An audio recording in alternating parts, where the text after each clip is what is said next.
Example 2, we need to use your calculator to evaluate or find the answer for each radical, and what do we notice when we do that? So if we look at the cubed root of 80, I want you to take out your calculator, take a second, and put in the cubed root of 80. You should notice that the cubed root of 80 works out to be 8.9442 and so on.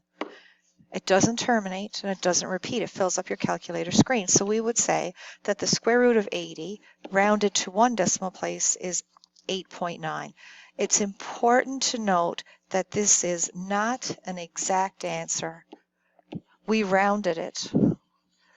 So we've forgotten all of these decimal pieces now. So we would call this an approximate answer.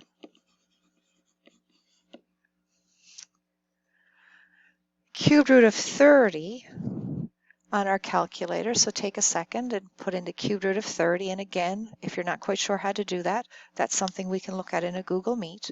For right now, even if you go, hey Siri, what's the cubed root of 30? You should find you'll get an answer of 3.10723 and so on. But it doesn't terminate. It fills up your screen, but there's no repetition of the digits. So we would say that that's an approximate answer.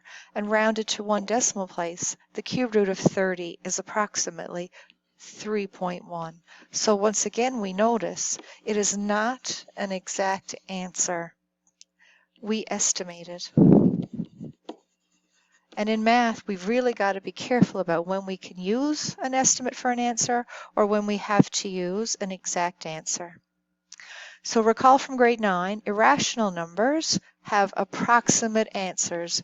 We rounded to get them. Therefore, the square root of 80 and the cube root of 30 are both examples of an irrational number.